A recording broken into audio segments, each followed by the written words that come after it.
박 씨가 며느리에게 물었습니다. 손주한테 과자 하나 준 게 그렇게 큰 문제였어? 며느리가 차갑게 대답했습니다. 문제죠. 시어머니가 우리의 교육 다 망치고 있어요. 못 먹게 한 건 몰래 주고, 제 교육 방침은 계속 무시하시고. 박 씨의 목소리가 떨렸습니다. 10년이야.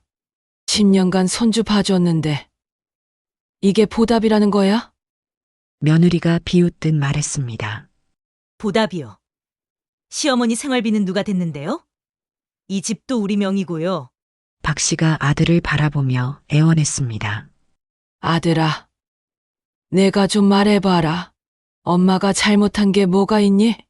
아들이 고개를 돌리며 말했습니다. 엄마, 솔직히 며느리 말도 일리가 있어요. 엄마가 너무 오버하신 것 같아요. 뭐? 내가 지금 무슨 말을? 아들이 단호하게 말을 끊었습니다. 엄마, 나가서 사세요. 당분간 얼굴 좀 안 보면 좋겠어요. 박 씨는 믿을 수 없었습니다. 10년 동안 손주를 돌보며 헌신했는데 과자 하나 때문에 집에서 쫓겨나다니.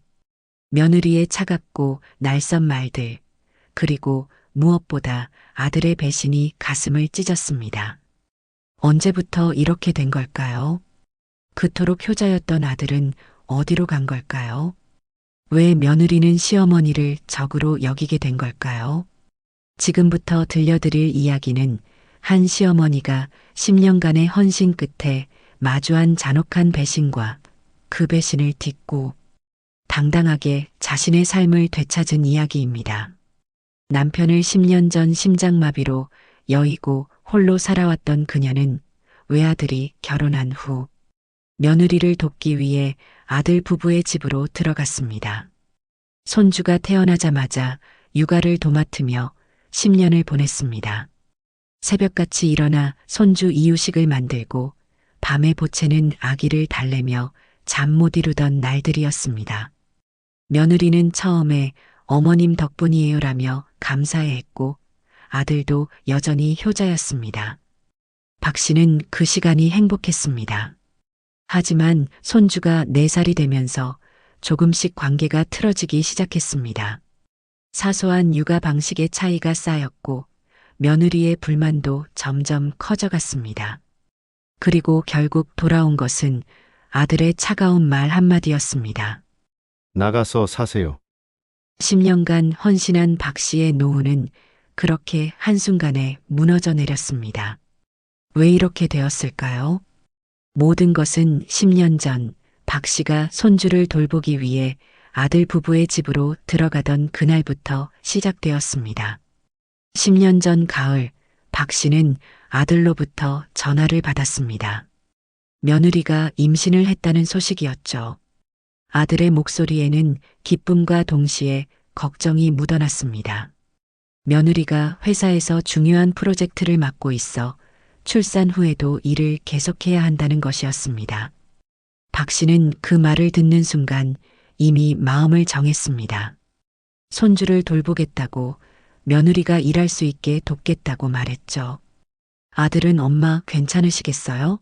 라고 물었지만 박 씨에게는 고민할 여지가 없었습니다. 남편을 잃고 홀로 지내던 집은 너무 적막했고 손주를 돌보는 일은 삶의 새로운 의미가 될 것 같았습니다. 며느리 김선영은 32살의 커리어 우먼이었습니다. 외국계 기업에서 마케팅 팀장으로 일하며 승승장구하던 그녀는 임신 사실을 알고도 한동안 일을 계속했습니다. 박 씨는 며느리가 야근하느라 지친 모습으로 주말에 방문할 때마다 안쓰러웠습니다.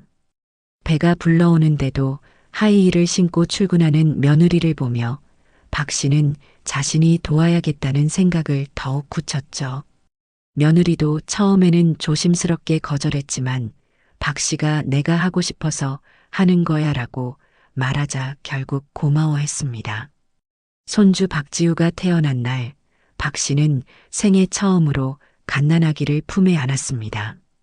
자신의 아들을 낳았을 때의 기억이 새록새록 떠올랐죠. 작고 보드라운 손, 새근새근 숨쉬는 모습, 눈을 감고 있는 얼굴. 모든 것이 경이로웠습니다. 며느리가 출산 후 한 달 만에 복직하면서 박 씨는 본격적으로 아들 부부의 집으로 들어갔습니다. 작은 방 하나를 내어준 그 집에서 박 씨의 새로운 삶이 시작된 것이었습니다. 새벽 5시면 박 씨는 눈을 떴습니다. 지우가 보채기 전에 미리 일어나 우유를 데우고 기저귀와 옷을 준비했죠. 며느리가 출근 준비를 하는 동안 박 씨는 지우를 안고 거실을 오가며 달랬습니다. 아들도 출근하느라 바빴기에 오전 시간은 박 씨와 지우 단둘만의 시간이었습니다. 박 씨는 지우에게 동요를 불러주고 그림책을 읽어주며 시간을 보냈습니다. 지우가 웃을 때마다 박 씨의 마음도 따뜻해졌죠. 며느리는 저녁 8시가 넘어서야 퇴근했습니다. 박 씨는 저녁을 준비해두고 며느리가 들어오면 힘들었지? 라며 맞이했습니다. 며느리도 처음 몇 년은 어머님 덕분에 제가 일할 수 있어요 라며 진심으로 감사해했습니다. 명절이면 박 씨에게 고급 화장품을 선물로 주기도 했고 가끔 외식을 하자며 박 씨를 챙기기도 했죠. 아들 역시 엄마 덕분에 우리 부부가 일할 수 있어라며 효도하려 애썼습니다. 그 시절이 박 씨에게는 가장 행복한 시간이었습니다. 하지만 돌이켜보면 그때 이미 작은 신호들이 있었습니다. 지우가 돌이 지날 무렵 박 씨는 지우에게 이유식을 먹이다가 며느리에게 혼난 적이 있었습니다. 박 씨가 당근을 잘게 썰지 않고 조금 큰 덩어리로 줬는데 며느리가 어머님, 이렇게 크면 목에 걸릴 수 있어요 라고 날카롭게 지적한 것이었습니다. 박 씨는 그래, 미안해라며 웃어넘겼지만 며느리의 표정은 굳어 있었습니다. 그때 박 씨는 단순히 며느리가 피곤해서 그런 거라고 생각했습니다. 지우가 3살이 되던 해 박 씨는 지우를 데리고 공원에 갔다가 지우가 넘어져 무릎을 다친 적이 있었습니다. 크게 다친 것은 아니었지만 며느리가 그 얘기를 듣고는 어머님, 애 좀 잘 봐주세요라고 말했습니다. 박 씨는 그 말이 가슴에 걸렸지만 자신이 예민한 것이라고 넘겼습니다. 며느리도 엄마니까 걱정되는 마음이 큰 거라고 이해하려 했죠. 그 무렵부터 며느리의 태도가 조금씩 달라지는 것 같았습니다. 예전처럼 어머님 덕분이에요라는 말을 하지 않았고 박 씨가 지우에게 무언가를 해주면 제가 할게요라며 가로막는 일이 잦아졌습니다. 박 씨는 며느리가 엄마로서 주도권을 갖고 싶어 하는 거라고 생각했습니다. 그래서 한 발 물러서려 애썼죠. 하지만 며느리는 여전히 저녁 늦게 퇴근했고 결국 지우를 돌보는 것은 박 씨의 몫이었습니다. 아들도 조금씩 달라졌습니다. 예전에는 퇴근 후 박 씨와 대화를 나누며 엄마, 오늘 지우 어땠어요? 라고 물었는데 어느 순간부터 바로 자기 방으로 들어가 문을 닫는 일이 많아졌습니다. 박 씨가 저녁 먹었니? 라고 물어도 네라고만 짧게 대답하고는 방문을 닫았죠. 박 씨는 아들이 회사 일로 지친 거라고 생각했습니다. 그저 그렇게 이해하려 했습니다. 지우가 4살이 되던 해봄, 박 씨는 지우를 데리고 마트에 갔습니다. 지우가 과자를 사달라고 조르자 박 씨는 하나만이라며 사줬습니다.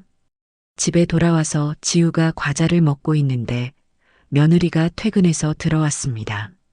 며느리는 지우가 먹고 있는 과자를 보더니 인상을 찌푸렸습니다. 어머님, 애한테 과자 주셨어요? 박 씨가 대답했습니다. 응. 하나만 사달라고 해서. 며느리의 목소리가 차갑게 식었습니다. 어머님, 말씀드렸잖아요. 지우한테 설탕 들어간 거 안 준다고. 박 씨는 당황했습니다. 아, 그랬어. 미안해. 깜빡했네. 며느리는 지우에게서 과자를 빼앗아 쓰레기통에 버렸습니다. 지우가 울음을 터뜨렸지만 며느리는 안 되라고만 말했습니다. 박 씨는 미안한 마음에 며느리를 바라봤지만 며느리는 박 씨를 쳐다보지도 않고 방으로 들어가 버렸습니다. 그날 저녁 박 씨는 혼자 거실에 앉아 텔레비전을 보면서도 마음 한편이 불편했습니다. 그때 박 씨는 몰랐습니다.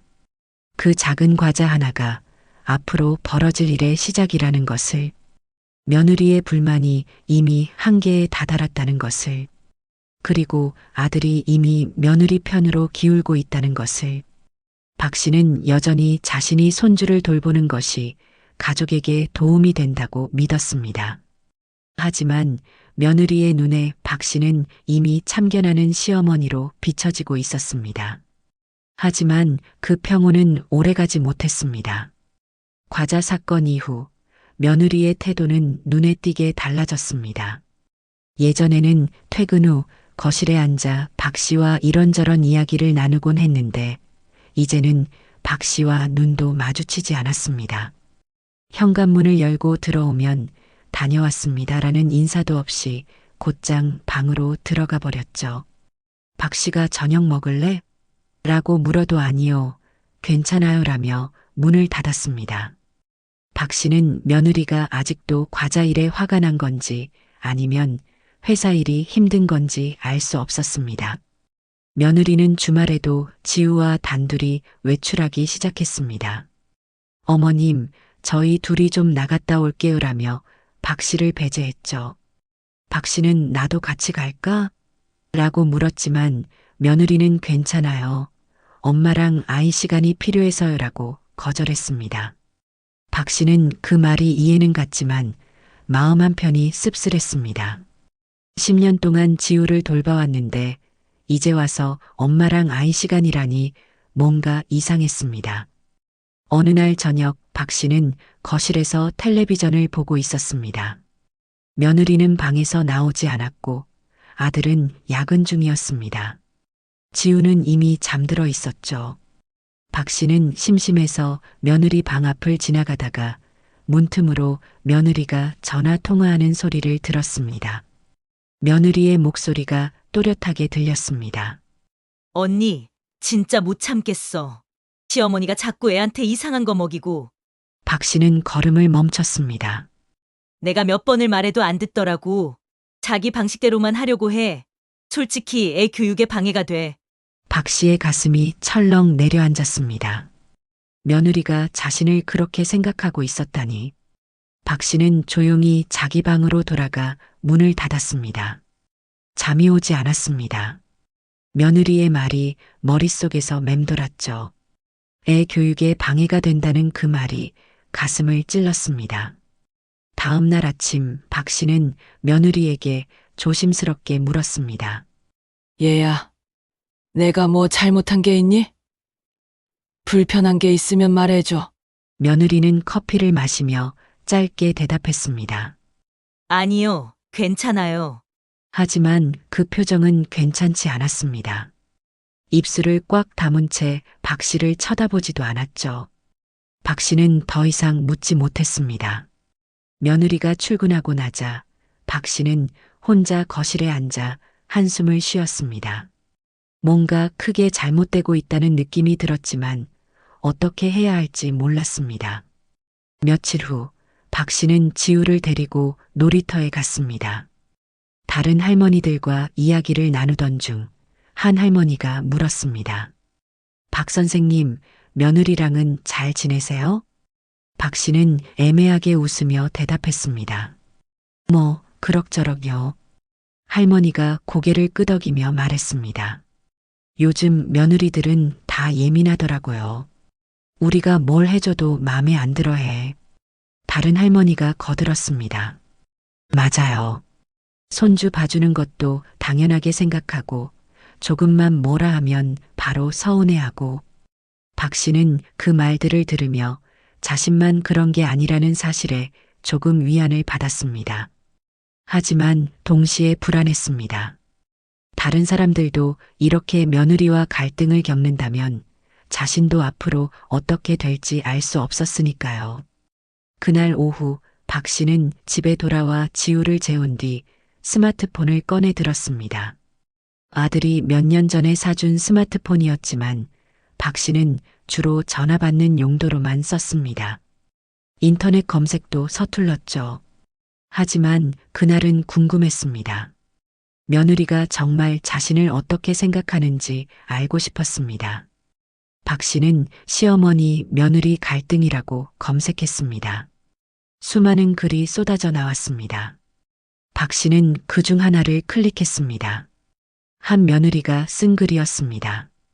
시어머니가 애 교육 방침을 계속 무시해요.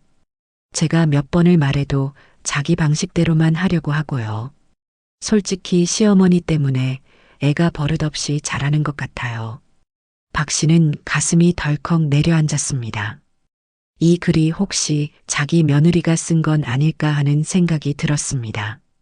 아이디를 확인했지만 알 수 없었습니다. 댓글들을 읽어 내려갔습니다. 시어머니 없이 애 키우세요. 정신 건강에 좋아요. 시어머니가 도와준다고 하지만 결국 엄마가 스트레스 더 받아요. 차라리 어린이집 보내는 게 나아요. 박 씨는 스마트폰을 내려놓았습니다. 손이 떨렸습니다. 세상의 며느리들이 모두 시어머니를 이렇게 생각하는 걸까요? 자신이 10년 동안 손주를 돌본 것이 오히려 며느리에게 짐이 된 걸까요? 박 씨는 혼란스러웠습니다. 그날 밤 아들이 퇴근해서 들어왔습니다. 박 씨는 아들을 불러 세웠습니다. 아들아, 나 좀 물어볼 게 있는데. 아들이 피곤한 표정으로 대답했습니다. 네. 엄마. 뭔데요? 박 씨가 조심스럽게 물었습니다. 며느리가 나한테 불만이 있는 것 같은데. 내가 아는 거 있니? 아들이 잠시 머뭇거리더니 대답했습니다. 엄마. 솔직히 말씀드리면 와이프가 엄마가 지우한테 너무 간섭하신다고 생각하는 것 같아요. 박 씨가 반문했습니다. 간섭. 내가 뭘 간섭했는데. 아들이 한숨을 쉬며 말했습니다. 엄마가 지우한테 과자도 주고 와이프가 하지 말라는 것도 하시잖아요. 와이프 입장에서는 자기 교육 방침을 무시당하는 것처럼 느껴지나 봐요. 박 씨는 어이가 없었습니다. 나는 손주를 돌봐준 건데. 그게 간섭이야? 아들이 난처한 표정으로 말했습니다. 엄마, 요즘 세대는 육아 방식이 달라요. 엄마가 이해 좀 해주세요. 박 씨는 아들의 말에 할 말을 잃었습니다. 아들도 이미 며느리 편이었습니다. 박 씨는 알았어라고만 말하고 방으로 들어갔습니다. 문을 닫고 침대에 누워도 잠이 오지 않았습니다. 눈물이 흘렀습니다. 다음 날부터 박 씨는 최대한 며느리의 눈치를 보기 시작했습니다. 지우에게 과자를 주고 싶어도 참았고 지우가 떼를 써도 엄마한테 물어봐라고만 말했습니다. 며느리와 마주치지 않으려고 애썼고 식사 시간도 피했습니다. 박 씨는 점점 집안에서 투명 인간이 되어가는 것 같았습니다. 하지만 며느리의 불만은 줄어들지 않았습니다. 오히려 박 씨가 지우를 돌보는 모든 행동이 며느리의 눈에는 거슬리는 듯 했습니다. 박 씨가 지우에게 밥을 먹이면 제가 먹일게요라고 가로막았고 박 씨가 지우와 놀아주면 지우야, 엄마랑 놀자라며 데리고 갔습니다. 박 씨는 자신이 왜 이 집에 있는지 모르겠다는 생각이 들기 시작했습니다. 그리고 어느 날 박 씨는 며느리의 노트북을 우연히 보게 되었습니다. 며느리가 출근하면서 거실 테이블에 노트북을 켜둔 채로 놔두고 간 것이었습니다. 박 씨는 원래 남의 물건을 보는 사람이 아니었지만 그날은 왠지 눈길이 갔습니다. 화면에는 육아 커뮤니티가 켜져 있었습니다. 박 씨는 가까이 다가가 화면을 들여다봤습니다. 며느리가 쓴 글이 보였습니다. 시어머니 때문에 미치겠어요. 제 교육 방침은 아예 무시하고 애한테 자기 맘대로 해요. 제가 몇 번을 말해도 안 듣고요. 솔직히 시어머니 안 계셨으면 좋겠어요. 박 씨는 그 자리에 얼어붙었습니다. 며느리가 자신을 이렇게까지 싫어하고 있었다니. 댓글들도 읽었습니다. 그냥 나가시라고 하세요. 시어머니 모시고 사는 게 무슨 소용이에요. 스트레스만 받는데 남편한테 말해서 해결하세요. 박 씨는 노트북에서 눈을 뗐습니다. 다리에 힘이 풀려 주저앉을 것 같았습니다. 자신이 10년 동안 헌신한 것이 며느리에게는 그저 스트레스였던 것입니다. 박 씨는 자기 방으로 들어가 문을 닫았습니다. 가슴이 무너져 내렸습니다. 그날 이후 박 씨는 며느리를 볼 때마다 그 글이 떠올랐습니다. 시어머니 안 계셨으면 좋겠어요 라는 그 한 줄이 머릿속에서 지워지지 않았습니다. 박 씨는 며느리와 대화하는 것조차 두려워졌습니다. 자신이 무슨 말을 해도 며느리는 듣지 않을 것 같았고 모든 것이 거슬릴 것 같았습니다. 박 씨는 아들에게도 말할 수 없었습니다. 아들도 이미 며느리 편이었으니까요. 박 씨는 점점 고립되어 갔습니다. 집안에서 자신의 존재가 짐이 되어가는 것을 느꼈습니다. 그리고 불안했습니다. 이 상황이 어디로 갈지, 자신이 이 집에 언제까지 있을 수 있을지 알 수 없었습니다. 그리고 그 의심은 곧 끔찍한 진실로 드러났습니다. 며느리의 온라인 글을 본 이후 박 씨의 일상은 고통의 연속이었습니다. 아침마다 거실로 나가는 것조차 두려웠고 며느리와 마주치면 심장이 쿵쾅거렸습니다. 박 씨는 최대한 자기 방에만 있으려고 애썼지만 지우를 돌봐야 했기에 완전히 숨어 있을 수는 없었습니다. 며느리는 박 씨를 보면 인사도 없이 고개를 돌렸고 아들도 박 씨와 눈을 마주치는 것을 피하는 듯 했습니다. 어느 날 오후 박 씨는 지우와 거실에서 블록을 쌓고 놀고 있었습니다. 지우가 까르르 웃으며 박 씨에게 안기자 박 씨도 미소를 지었습니다. 이럴 때만큼은 모든 것을 잊을 수 있었죠. 그때 현관문이 열리며 며느리가 들어왔습니다. 예상보다 일찍 퇴근한 것이었습니다. 며느리는 박 씨와 지우를 보더니 표정이 굳었습니다. 가방을 던지듯 소파에 놓고는 지우에게 다가갔습니다. 지우야, 엄마 왔어. 이리 와. 지우가 며느리에게 달려갔습니다. 며느리는 지우를 안아들고는 방으로 들어가 버렸습니다. 박 씨는 혼자 거실에 남겨졌습니다. 블록들이 바닥에 흩어져 있었습니다. 박 씨는 그것들을 주워 담으며 한숨을 쉬었습니다. 며느리가 자신을 완전히 배척하고 있다는 것을 느낄 수 있었습니다. 며칠 후 박 씨는 지우의 옷을 빨래하고 있었습니다. 세탁기를 돌리고 있는데 며느리가 다가왔습니다. 어머님, 지우 빨래는 제가 할게요. 따로 세제를 쓰거든요. 박 씨가 당황하며 대답했습니다. 아, 그래. 미안해. 몰랐네. 며느리가 차갑게 말했습니다. 몰랐다고 하시지만 제가 여러 번 말씀드렸잖아요. 지우 피부가 예민해서 특수 세제를 써야 한다고. 박 씨는 기억이 나지 않았지만 며느리의 표정이 너무 차가워서 더 이상 말할 수 없었습니다. 그냥 미안해라고만 말하고 물러났습니다. 며느리는 세탁기를 멈추고 지우의 옷을 꺼내 다시 세탁하기 시작했습니다. 박 씨는 자기 방으로 돌아가 문을 닫았습니다. 눈물이 났습니다. 그날 저녁 아들 부부가 거실에 앉아 대화하고 있었습니다. 박 씨는 방에서 나오지 않았지만 목소리가 문틈으로 새어 들어왔습니다. 며느리의 목소리였습니다. 여보, 우리 이제 좀 독립해야 하지 않을까? 아들이 대답했습니다. 무슨 말이야? 며느리가 말을 이었습니다. 어머님이 계속 여기 계시면 우리 가족만의 시간이 없잖아. 지우도 이제 5살인데 어린이집 보내면 되고. 박 씨는 귀를 기울였습니다. 가슴이 두근거렸습니다. 아들이 조심스럽게 물었습니다.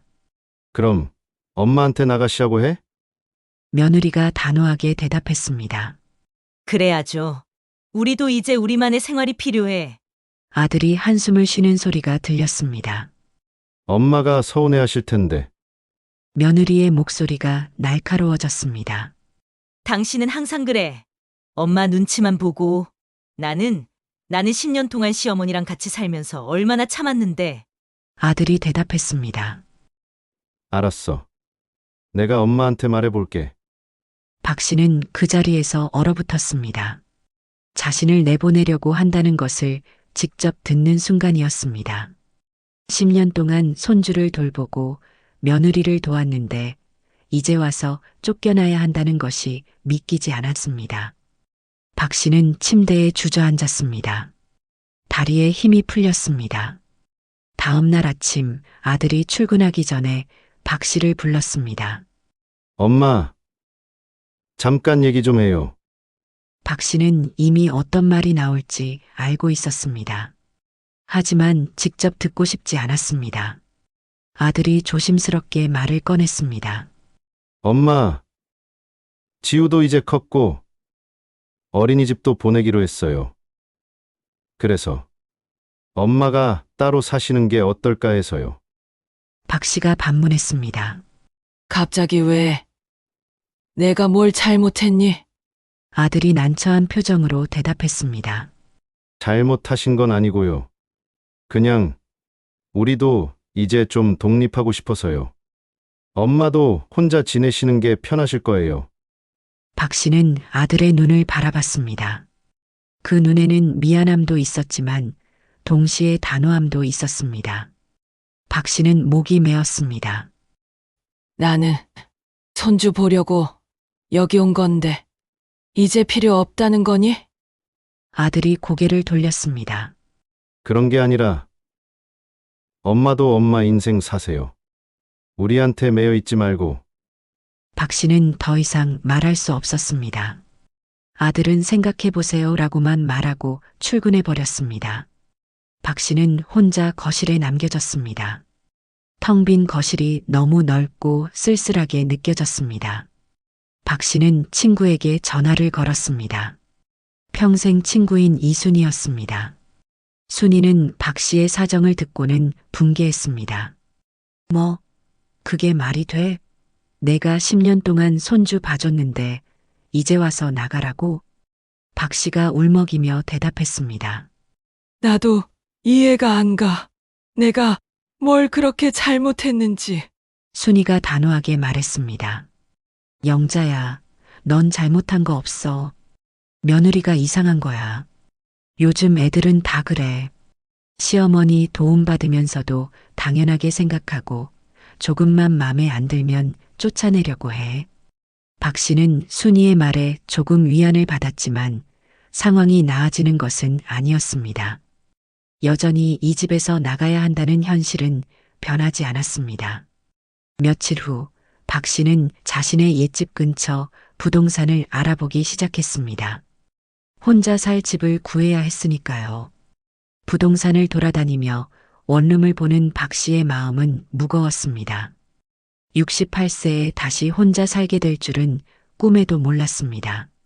손주를 돌보며 보낸 10년이 한순간에 무너져 내리는 것 같았습니다. 그러던 어느 날 오후 박 씨는 우연히 며느리와 아들의 대화를 또 듣게 되었습니다. 박 씨가 화장실에서 나오는데 부부의 방문이 살짝 열려 있었습니다. 며느리의 목소리가 들렸습니다. 시어머니 나가시는 날짜 정했어? 아들이 대답했습니다. 다음 주쯤 집도 구하셨대. 며느리가 안도하는 듯한 목소리로 말했습니다. 다행이다. 솔직히 너무 답답했어. 이제 우리끼리 살 수 있겠네. 아들이 조심스럽게 물었습니다. 그래도 엄마가 서운해하실 것 같은데. 며느리가 짜증 섞인 목소리로 대답했습니다. 서운하긴 뭐가 서운해. 우리가 10년 동안 공짜로 채워주고 먹여줬는데 오히려 우리가 손해지. 박 씨는 그 말을 듣는 순간 가슴이 무너져 내렸습니다. 공짜로 재워주고 먹여줬다는 말이 귀에 박혔습니다. 자신이 10년 동안 손주를 돌본 것은 아무것도 아니라는 말처럼 들렸습니다. 박 씨는 그 자리에서 비틀거렸습니다. 벽을 잡고 겨우 자기 방으로 들어갔습니다. 방에 들어가 문을 닫고 나자 눈물이 쏟아졌습니다. 박 씨는 침대에 엎드려 소리 없이 울었습니다. 10년이 헛된 시간이었다는 생각이 들었습니다. 손주를 돌보며 행복했던 순간들, 며느리가 어머님 덕분이에요라고 말하던 순간들, 모든 것이 거짓이었던 것 같았습니다. 박 씨는 완전히 고립되어 있었습니다. 아들도 며느리 편이었고, 이 집에서 자신의 자리는 이미 사라진 지 오래였습니다. 박 씨는 그날 밤 잠을 이루지 못했습니다. 천장을 바라보며 생각했습니다. 자신이 왜 이렇게 되었을까? 무엇을 잘못한 걸까? 손주를 사랑한 것이 잘못이었을까? 며느리를 도우려 한 것이 잘못이었을까? 아무리 생각해도 답이 나오지 않았습니다. 다음 날 박 씨는 짐을 싸기 시작했습니다. 10년 동안 모아둔 물건들이 많지 않았습니다. 옷 몇 벌, 책 몇 권, 그리고 지우와 찍은 사진들. 박 씨는 사진들을 보며 또 눈물이 났습니다. 지우가 웃고 있는 사진, 자신과 함께 공원에서 놀던 사진, 모든 것이 이제 추억이 될 것이었습니다. 이사 날짜가 정해졌습니다. 며느리는 박 씨에게 말도 거의 걸지 않았고 아들도 미안한 듯 박 씨를 피했습니다. 지우만이 박 씨에게 할머니 어디가? 라고 물었습니다. 박 씨는 할머니 집 간다라고 대답했지만 가슴이 찢어지는 것 같았습니다. 이사 전날 밤 박 씨는 혼자 거실에 앉아 있었습니다. 10년 동안 살았던 이 집을 떠나야 한다는 것이 실감 나지 않았습니다. 며느리와 아들은 방에서 나오지 않았고 지우는 이미 잠들어 있었습니다. 박 씨는 텅 빈 거실을 바라보며 한숨을 쉬었습니다. 모든 것이 끝난 것 같았습니다. 하지만 박 씨는 몰랐습니다. 진짜 충격은 이제부터였다는 것을. 며느리와 아들이 자신에 대해 어떤 생각을 하고 있는지 그 진실을 곧 마주하게 될 것이라는 것을. 박 씨는 그저 조용히 이 집을 떠나려고 했지만 운명은 그녀에게 또 다른 시련을 준비하고 있었습니다. 그리고 그날 박 씨는 결코 잊을 수 없는 장면을 목격했습니다. 이사날 아침 박 씨는 새벽부터 일어나 짐을 정리했습니다. 큰 캐리어 2개와 박스 몇 개가 전부였습니다. 10년의 시간이 이렇게 작은 짐으로 정리되다니 박 씨는 허탈했습니다. 거실로 나가니 며느리가 이미 커피를 마시고 있었습니다. 박 씨와 눈도 마주치지 않은 채 스마트폰만 들여다보고 있었죠. 박 씨는 조심스럽게 말을 꺼냈습니다. 며느리야, 지우 아침은 내가 챙겨놓을게. 며느리가 차갑게 대답했습니다. 괜찮아요. 제가 할게요. 박 씨는 더 이상 말하지 못했습니다. 주방으로 가서 마지막으로 지우의 아침 식사를 준비했습니다. 계란말이와 밥, 김 그리고 지우가 좋아하는 딸기를 접시에 담았습니다. 지우가 일어나 거실로 나왔습니다. 할머니, 지우가 박 씨에게 달려왔습니다. 박 씨는 지우를 안아들었습니다. 마지막으로 안아보는 손주의 체온이 따뜻했습니다. 박 씨는 눈물이 날 것 같았지만 참았습니다. 지우야, 할머니가 만든 거 먹을래?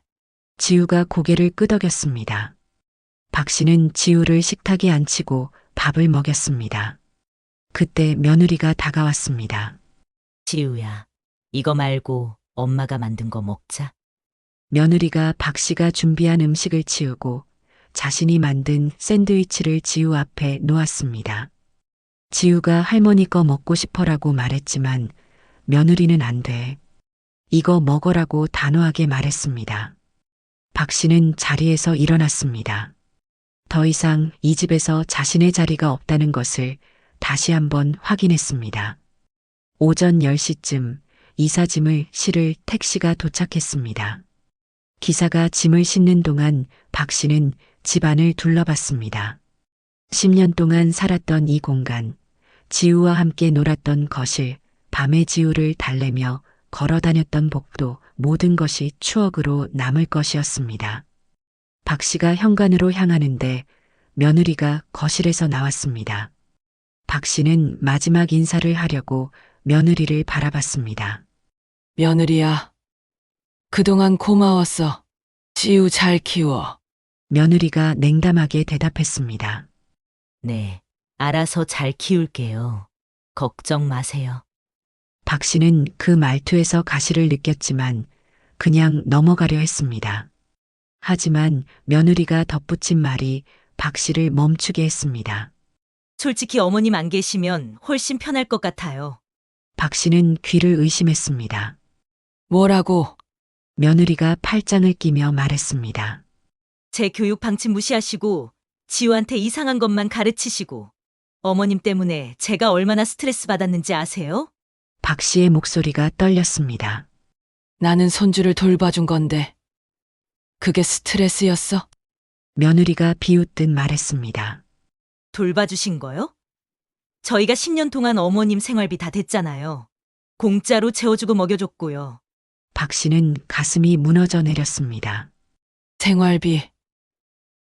나는 돈 받으려고 손주 본 게 아니야. 내가 일하라고. 지우를 키우라고 내가. 며느리가 말을 끊었습니다. 저 안 부탁했어요. 어머님이 알아서 온 거잖아요. 그리고 솔직히 어린이집 보냈으면 훨씬 나았을 거예요. 박 씨는 믿을 수 없었습니다. 며느리가 이렇게까지 차갑게 나올 줄은 몰랐습니다. 박 씨의 목소리가 높아졌습니다. 10년이야. 10년 동안 새벽부터 밤까지 지우를 돌봤어. 내가 야근할 때 누가 지우를 재웠는데, 지우가 아플 때 누가 병원 데려갔는데. 며느리가 어깨를 으쓱하며 대답했습니다. 그건 어머님 선택이었잖아요. 저희가 강요한 적 없어요. 그때 아들이 방에서 나왔습니다. 박 씨는 아들을 바라보며 애원했습니다. 아들아, 내가 좀 말해봐라. 엄마가 정말 이렇게 쫓겨나야 하니? 아들이 난처한 표정으로 고개를 돌렸습니다. 엄마, 이제 그만해요. 박 씨가 소리쳤습니다. 그만하라고? 내가 너를 키웠어. 내가 결혼하라고 돈도 보태줬고 손주까지 봐줬는데 이게 보답이야? 아들이 짜증 섞인 목소리로 말했습니다. 엄마, 솔직히 말할게요. 엄마가 너무 오버하셨어요. 지우한테 과자 주고, 와이프 말 안 듣고. 그래서 와이프가 얼마나 힘들어 했는데요. 박 씨는 아들의 눈을 바라봤습니다. 그 눈에는 미안함도 죄책감도 없었습니다. 그저 빨리 이 상황이 끝나기를 바라는 듯 했습니다. 며느리가 다시 말했습니다. 어머님, 이제 가세요. 택시 기사님도 기다리시잖아요. 박 씨는 더 이상 할 말이 없었습니다. 가슴이 터질 것 같았지만 눈물은 보이고 싶지 않았습니다. 박 씨는 마지막으로 지우를 보려고 했지만 며느리가 지우를 방으로 데리고 들어가 버렸습니다. 지우야. 할머니, 박 씨가 지우를 부르는 소리에도 며느리는 문을 닫았습니다. 박 씨는 그 자리에 서서 문을 바라봤습니다. 손주와 마지막 인사조차 할 수 없다는 것이 너무나 잔인했습니다. 아들이 조용히 말했습니다. 엄마, 이제 진짜 가세요. 우리도 바빠요. 박 씨는 아들을 돌아봤습니다. 자신이 낳아 키운 아들이 이렇게 차갑게 변할 수 있다는 것이 믿기지 않았습니다. 박 씨는 아무 말도 하지 않고 현관으로 향했습니다. 신발을 신으며 마지막으로 집안을 둘러봤습니다. 며느리는 보이지 않았고 아들은 소파에 앉아 스마트폰을 보고 있었습니다. 아무도 박 씨를 배웅하지 않았습니다. 박 씨는 현관문을 열고 나갔습니다. 문이 닫히는 소리가 크게 울렸습니다. 그 소리가 10년간의 시간이 끝나는 신호처럼 느껴졌습니다. 박 씨는 택시에 올라탔습니다. 기사가 어디로 가세요? 라고 물었지만 박 씨는 대답할 수 없었습니다. 눈물이 쏟아져 내렸습니다. 택시가 출발하면서 박 씨는 창밖을 바라봤습니다. 10년 동안 살았던 아파트가 점점 멀어졌습니다. 박 씨는 손으로 눈물을 닦았습니다. 가슴 속에서 무언가가 무너져 내렸지만 동시에 분노도 솟아올랐습니다. 자신이 이렇게 당해야 할 이유가 없다는 생각이 들었습니다. 나는 잘못한 게 없어. 박 씨는 속으로 되뇌었습니다. 내가 헌신한 10년이 이렇게 끝날 수는 없어. 박 씨는 눈물을 멈췄습니다. 슬픔 대신 결연함이 차올랐습니다. 이대로 무너질 수는 없었습니다.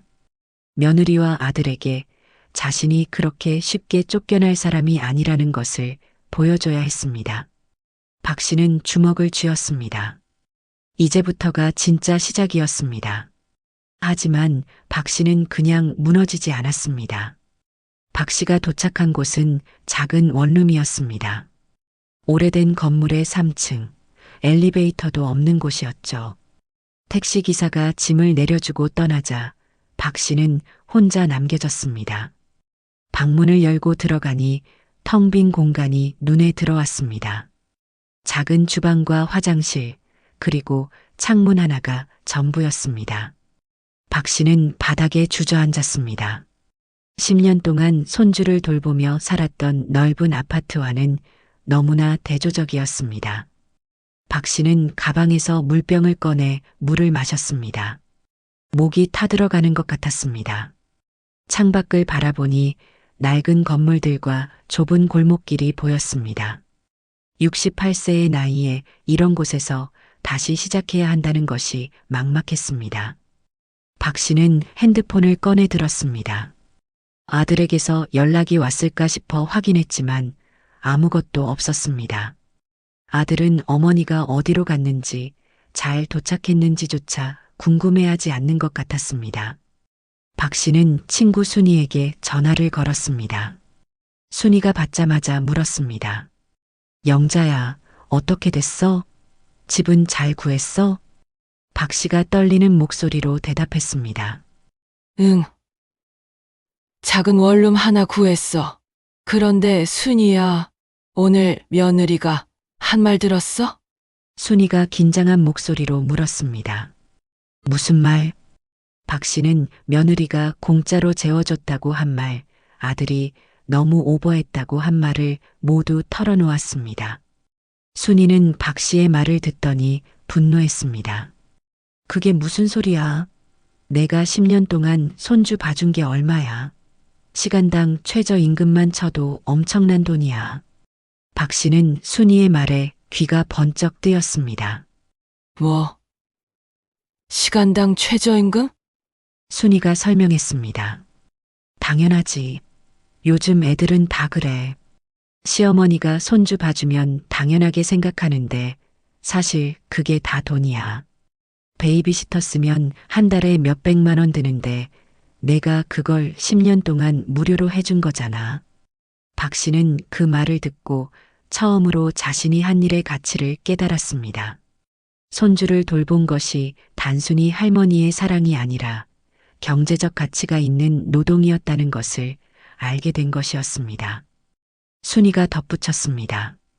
영자야, 넌 그냥 당하고 있을 거야? 변호사 한번 만나봐. 내가 받을 수 있는 게 있을 거야. 박 씨는 망설였습니다. 변호사. 그게 무슨... 순이가 단호하게 말했습니다. 아들이랑 며느리가 널 그렇게 함부로 대했는데 가만히 있을 거야? 법적으로라도 내 권리를 찾아야지.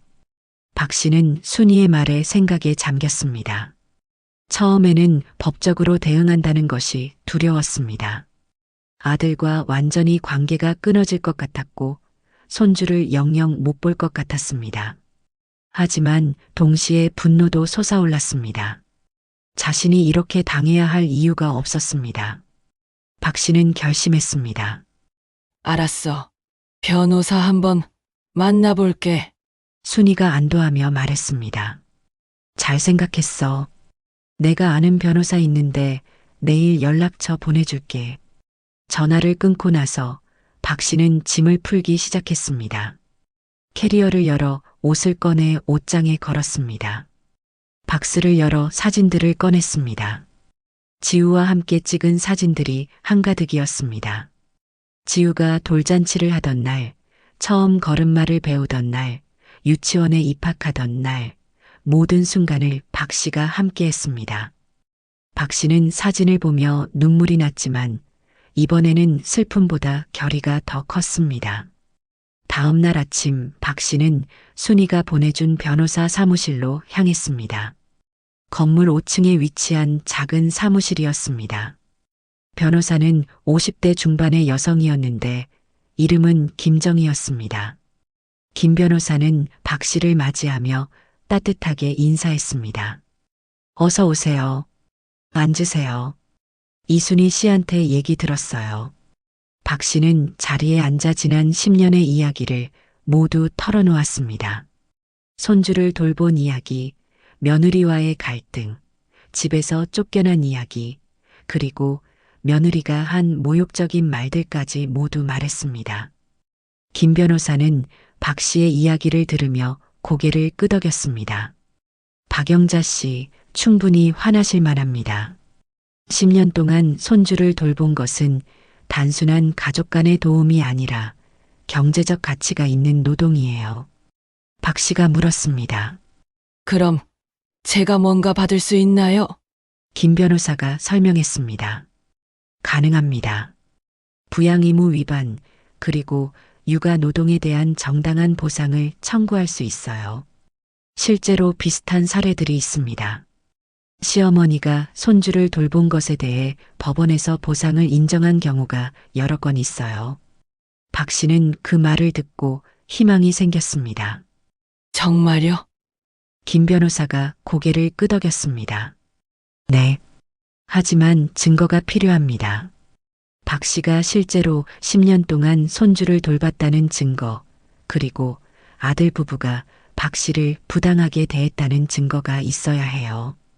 박 씨는 생각해 봤습니다. 증거라고 할 만한 것이 있을까요? 박 씨는 핸드폰을 꺼내 사진첩을 열었습니다. 지우와 함께 찍은 사진들이 수백 장이었습니다. 날짜별로 정리되어 있었고 거의 매일 찍은 사진들이었습니다. 이런 사진들이 있어요. 10년 동안 거의 매일 지우와 함께 있었어요. 김 변호사가 사진들을 보더니 고개를 끄덕였습니다. 좋습니다.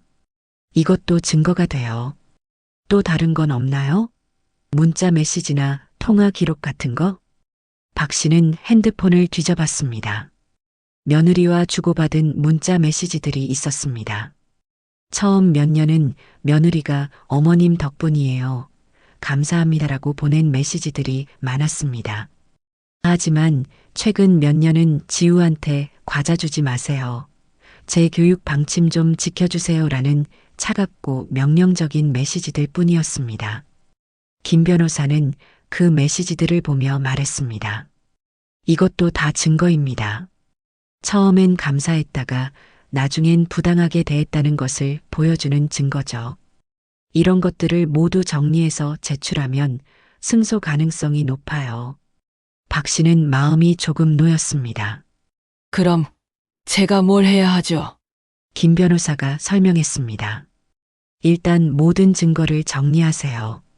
사진, 문자, 통화 기록, 그리고 박 씨가 손주를 돌본 구체적인 내용을 일지처럼 작성해 주세요. 몇 시에 일어났고, 뭘 했고, 이런 것들을 상세하게 적으면 좋아요. 박 씨는 고개를 끄덕였습니다. 알겠습니다. 김 변호사가 덧붙였습니다. 그리고 아들 부부에게 내용 증명을 보낼 거예요. 박 씨가 10년 동안 손주를 돌본 것에 대한 정당한 보상을 요구한다는 내용이죠. 그들이 어떻게 반응하는지 보고 다음 단계를 결정할게요. 박 씨는 변호사 사무실을 나오며 처음으로 희망을 느꼈습니다. 자신이 그냥 당하고만 있을 필요가 없다는 것을, 법적으로 자신의 권리를 찾을 수 있다는 것을 알게 됐습니다. 박 씨는 집으로 돌아가 노트를 펼쳤습니다. 10년 동안 손주를 돌본 기억을 하나하나 적기 시작했습니다. 2015년 3월 지우 출생. 새벽 5시에 일어나 우유 데우기 시작.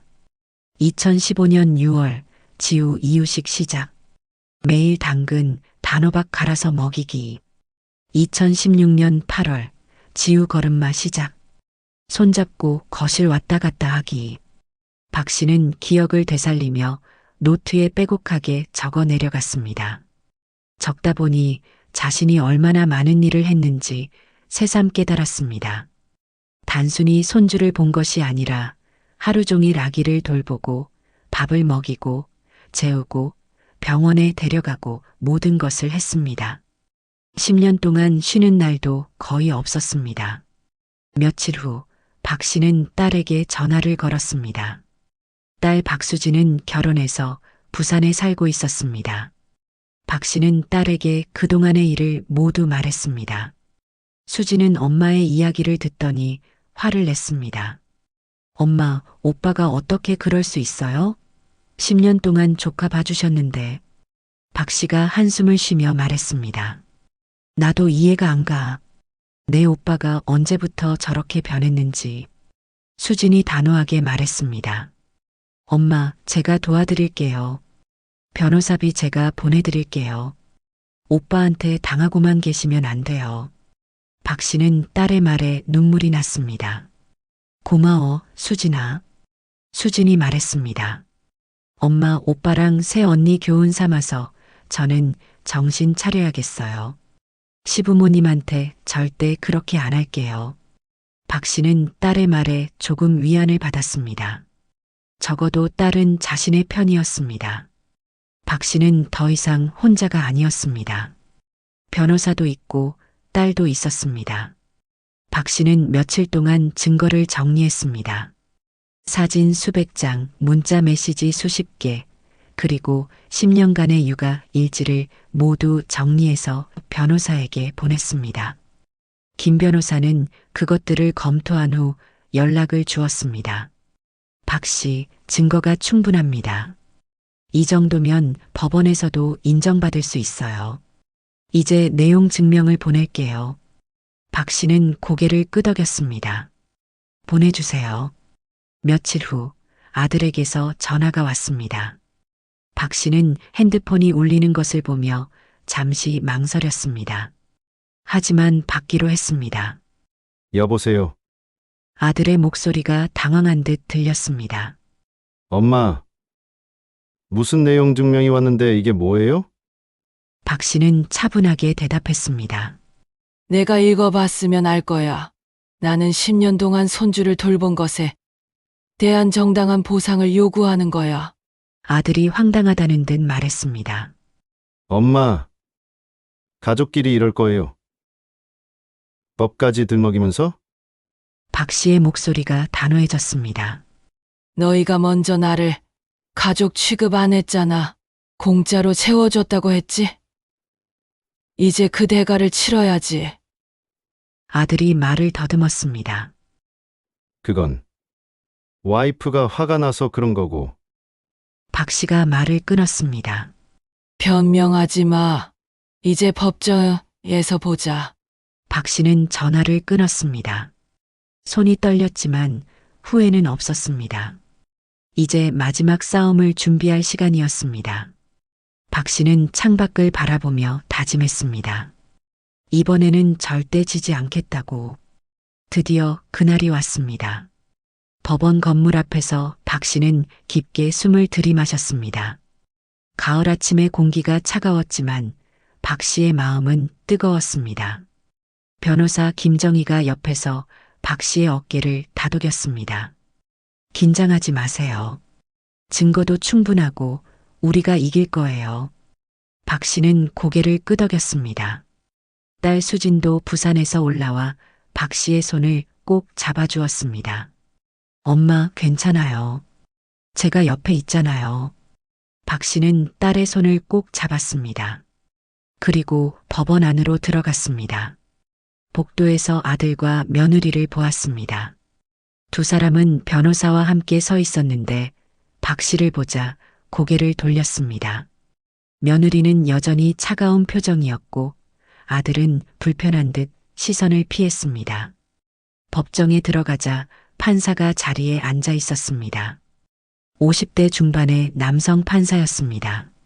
박 씨는 자리에 앉아 심호흡을 했습니다. 재판이 시작되었습니다. 판사가 서류를 보며 말했습니다. 원고 박영자 씨가 피고 박민수, 김선영 씨를 상대로 육아 노동에 대한 보상과 정신적 피해 배상을 청구한 사건입니다. 원고 측 변호사 주장하세요. 김정혜 변호사가 일어나 또박또박 말했습니다. 박영자 씨는 2015년부터 2025년까지 10년 동안 손자 박지우를 전담 양육했습니다. 새벽 5시부터 밤 10시까지 하루 평균 15시간 이상 돌봤고 주말도 없이 365일 양육했습니다. 이는 단순한 가족 간의 도움이 아니라 경제적 가치가 있는 노동입니다. 김 변호사는 증거 자료들을 제출했습니다. 박 씨가 지우와 찍은 사진 수백 장, 10년간의 육아 일지, 며느리와 주고받은 문자 메시지들이 모두 법정에 제출되었습니다. 베이비시터를 고용했다면 월 300만 원, 10년이면 3억 6천만 원이 소요됩니다. 또한 피고들은 원고를 부당하게 대우했고 집에서 일방적으로 내보냈으며 모욕적인 발언으로 정신적 피해를 입혔습니다. 판사가 아들 부부를 바라보며 물었습니다. 피고 측 변호사 답변하세요. 아들 부부의 변호사가 일어나 말했습니다. 원고는 자발적으로 손자를 돌본 것입니다. 피고들이 강요한 적은 없으며 오히려 원고가 먼저 제안했습니다. 또한 피고들은 10년 동안 원고의 생활비를 모두 부담했고 주거 공간도 제공했습니다. 박 씨는 그 말을 듣고 분노가 치밀어 올랐지만 참았습니다. 판사가 박 씨를 바라보며 물었습니다. 원고는 자발적으로 손자를 돌본 것이 맞습니까? 박 씨가 일어나 대답했습니다. 네, 제가 먼저 돕겠다고 했습니다. 하지만 며느리가 직장을 다녀야 했고 아들도 바빴기에 제가 아니면 손주를 돌볼 사람이 없었습니다. 며느리는 제게 감사하다고 했고 제 도움 없이는 직장 생활을 할 수 없다고 말했습니다. 박 씨는 며느리가 보낸 초기 문자 메시지들을 꺼냈습니다. 어머님 덕분에 제가 일할 수 있어요. 정말 감사합니다라는 메시지들이 화면에 띄워졌습니다. 판사가 며느리를 바라보며 물었습니다. 피고 김선영 씨, 이 메시지들이 맞습니까? 며느리가 불편한 표정으로 대답했습니다. 네, 맞습니다. 처음에는 감사했죠. 하지만 시어머니가 제 교육 방침을 계속 무시하셔서. 판사가 말을 끊었습니다. 그것과 육아 노동의 가치는 별개입니다. 원고가 10년 동안 손자를 돌본 것은 사실입니까? 며느리가 억지로 대답했습니다. 네. 그렇습니다. 판사가 아들을 바라보며 물었습니다. 피고 박민수 씨, 당신은 어머니가 집에서 나가실 때 공짜로 재워줬다는 발언을 들었습니까? 아들이 당황하며 대답했습니다. 그건 와이프가 화가 나서. 판사가 단호하게 말했습니다. 예, 아니오로 대답하세요. 그런 발언이 있었습니까? 아들이 고개를 숙이며 대답했습니다. 네. 있었습니다. 판사가 며느리를 바라보며 물었습니다. 피고 김선영 씨, 당신은 원고에게 어머님 안 계시면 훨씬 편할 것 같다고 말했습니까? 며느리가 입술을 깨물며 대답했습니다. 그때 감정이 격해서. 판사가 다시 물었습니다. 말했습니까? 안 했습니까? 며느리가 작은 목소리로 대답했습니다. 말했습니다. 판사는 서류를 넘기며 침묵했습니다. 법정 안이 조용해졌습니다. 박 씨는 가슴이 두근거렸습니다. 아들은 고개를 숙인 채 아무 말도 하지 못했고 며느리는 입술을 꽉 다물고 있었습니다. 판사가 입을 열었습니다. 원고가 제출한 증거들을 검토한 결과 원고는 10년 동안 손자를 전담 양육했고 이는 명백한 경제적 가치가 있는 노동입니다. 피고들은 원고의 노동을 당연시하며 감사하지 않았고 오히려 모욕적인 발언으로 정신적 피해를 입혔습니다. 박 씨는 판사의 말을 들으며 눈물이 날 것 같았습니다. 판사가 계속 말했습니다. 대법원 판례에 따르면 조부모가 손자녀를 양육한 경우 정당한 보상을 청구할 수 있습니다. 본 재판부는 원고의 청구를 일부 인용합니다. 판사가 판결문을 읽기 시작했습니다. 피고 박민수, 김선영은 원고 박영자에게 육아 노동 보상으로 1억 원을 지급하라. 또한 정신적 피해 배상으로 1천만 원을 추가 지급하라. 총 1억 1천만 원을 판결일로부터 30일 이내 지급할 것. 박 씨는 그 말을 듣는 순간 가슴이 벅차올랐습니다. 이겼습니다. 자신이 10년 동안 한 일이 법적으로 인정받은 것이었습니다. 딸 수진이 박 씨의 손을 꼭 잡아주었습니다. 아들이 당황하며 변호사에게 뭔가 속삭였지만 변호사도 난처한 표정이었습니다. 며느리는 얼굴이 하얗게 질려 있었습니다. 판사가 마지막으로 말했습니다. 가족 간의 사랑과 헌신은 소중하지만 그것을 악용하거나 당연시해서는 안 됩니다. 노인의 노동도 존중받아야 하며 특히 자녀가 부모를 함부로 대해서는 안 됩니다. 재판을 마치겠습니다. 판사가 자리에서 일어났습니다. 법정 안의 사람들도 모두 일어났습니다. 박 씨는 그 자리에 서서 믿을 수 없다는 표정이었습니다. 정말로 이긴 것이었습니다. 법정 밖으로 나오자 아들이 박 씨를 불렀습니다. 엄마, 박 씨는 아들을 돌아봤습니다. 아들은 울먹이는 표정이었습니다. 엄마. 죄송해요. 제가 잘못했어요. 박 씨는 아들의 눈을 바라봤습니다. 그 눈에는 후회가 가득했습니다. 하지만 박 씨의 마음은 이미 단단해져 있었습니다. 미안하다는 말은 이제 필요 없어. 법원 판결대로 하면 돼. 며느리가 다가와 말했습니다. 어머니, 제가 너무 심했어요. 용서해 주세요. 박 씨는 며느리를 차갑게 바라봤습니다. 용서! 10년 동안 나를 함부로 대했잖아. 공짜로 채워줬다고 했지. 이제 와서 용서를 바라! 며느리가 고개를 숙였습니다. 박 씨는 딸과 함께 법원을 나왔습니다. 밖에는 햇살이 따뜻하게 내리쬐고 있었습니다. 박 씨는 하늘을 올려다봤습니다. 구름 한 점 없이 맑은 하늘이었습니다. 수진이 엄마를 안으며 말했습니다. 엄마, 이기셨어요. 정말 잘하셨어요. 박 씨는 딸의 품에 안겨 눈물을 흘렸습니다. 이번엔 슬픔의 눈물이 아니라 안도의 눈물이었습니다. 10년간의 억울함이 풀린 것 같았습니다. 자신이 한 일이 인정받았고 정의가 실현된 것이었습니다. 김정혜 변호사가 다가와 축하했습니다. 박 씨, 축하드려요. 당당하게 이기셨어요. 박 씨는 변호사에게 고개를 숙여 인사했습니다. 변호사님, 덕분입니다. 정말 감사합니다. 김 변호사가 미소 지으며 말했습니다. 아니에요. 박 씨가 용기를 내셨기에 가능했어요.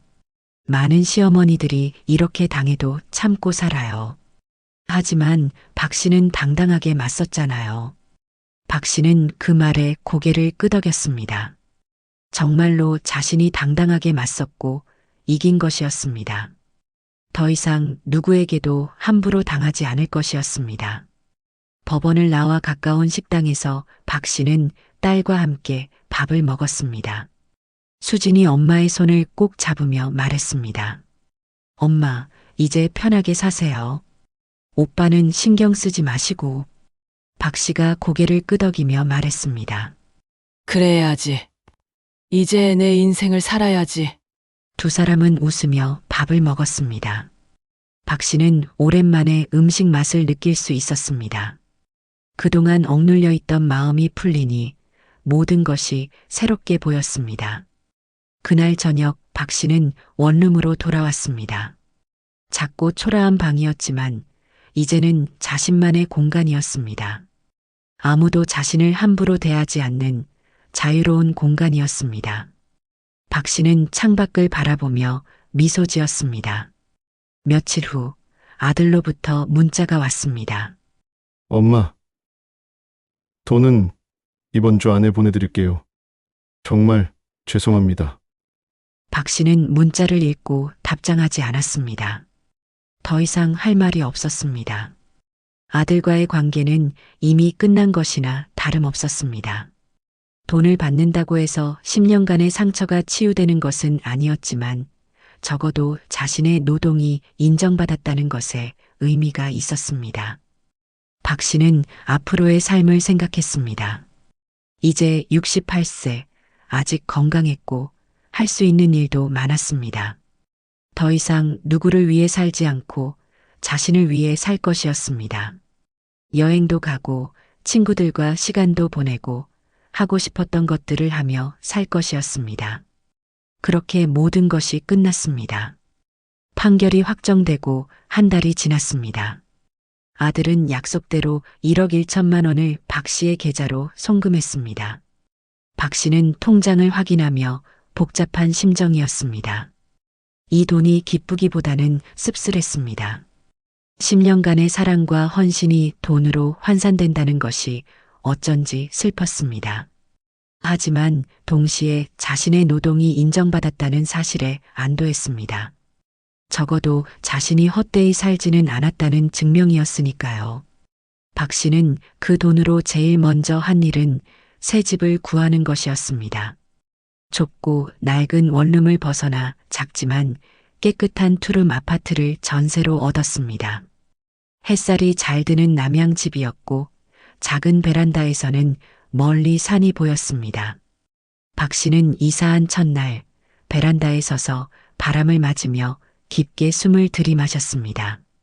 자유로운 공기였습니다. 더 이상 누구의 눈치도 보지 않아도 되는 온전히 자신만의 공간이었습니다. 집을 꾸미는 일도 즐거웠습니다. 박 씨는 가구점에 가서 마음에 드는 소파와 식탁을 골랐습니다. 벽에는 좋아하는 그림을 걸었고 베란다에는 화분을 몇 개 놓았습니다.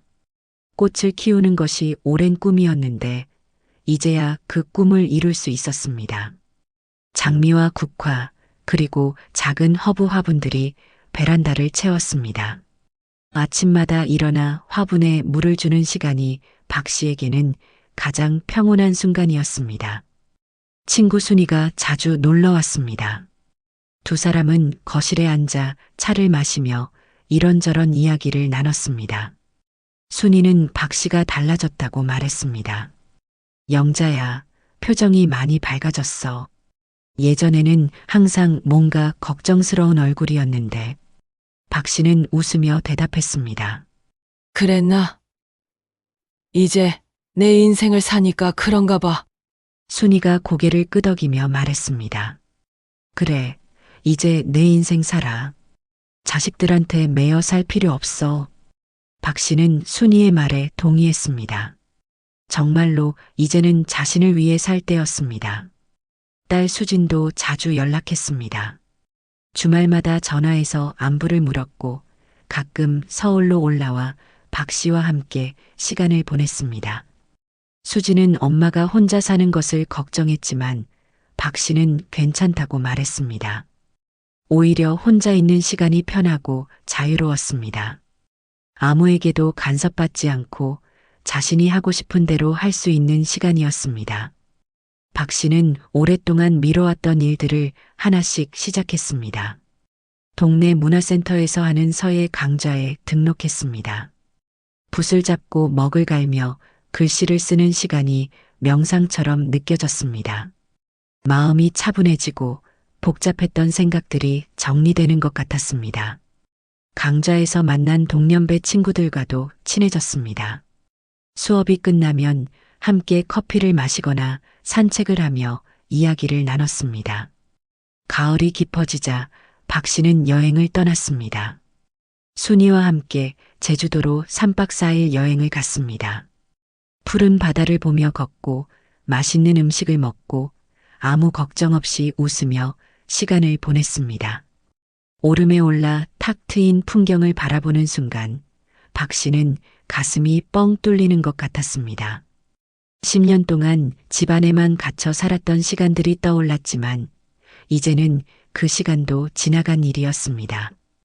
겨울이 오고 박 씨는 첫눈이 내리는 날 베란다에 서서 하늘을 올려다봤습니다. 하얀 눈송이들이 천천히 내려왔습니다. 박 씨는 손을 내밀어 눈송이를 받았습니다. 차갑고 부드러운 감촉이 손바닥에 닿았다가 녹아 사라졌습니다. 모든 것은 결국 흘러가는 것이었습니다. 상처도 아픔도 시간이 지나면 녹아 사라지는 것처럼요.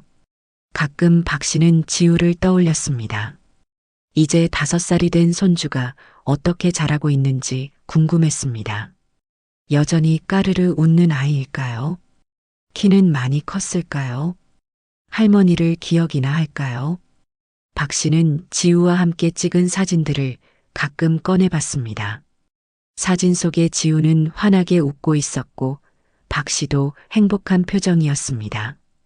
그 시간이 모두 거짓은 아니었다고 박 씨는 믿고 싶었습니다. 적어도 지우를 사랑했던 마음만큼은 진실이었으니까요. 하지만 박 씨는 아들에게 먼저 연락하지 않았습니다. 아들도 박 씨에게 연락하지 않았습니다. 두 사람 사이에는 보이지 않는 벽이 생겨 있었고 그 벽을 넘으려는 사람은 아무도 없었습니다. 박 씨는 그것이 슬프기도 했지만 어쩔 수 없다고 받아들였습니다. 자식이라고 해서 모든 것을 용서할 수는 없었습니다. 상처는 여전히 아물지 않았고 시간이 더 필요했습니다. 새해가 밝았습니다.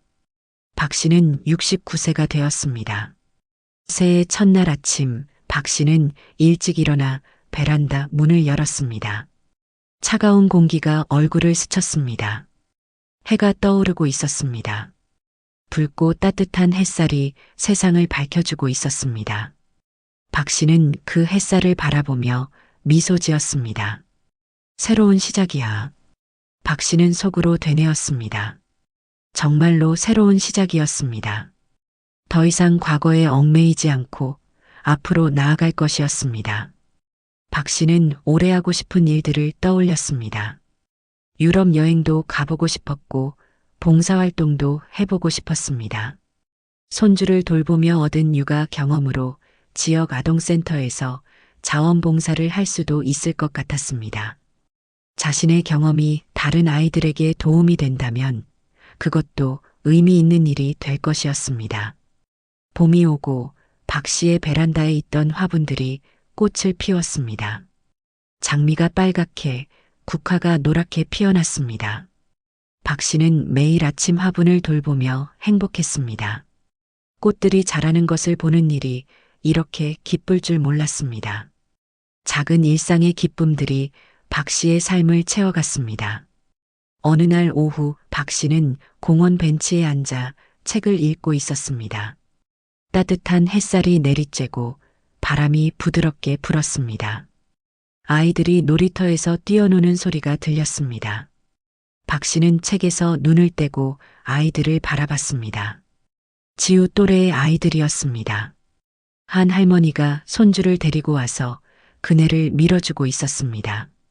아이가 까르르 웃으며 할머니, 더 높이 라고 외쳤습니다. 박 씨는 그 모습을 보며 잠시 슬픔이 밀려왔지만 곧 미소 지었습니다.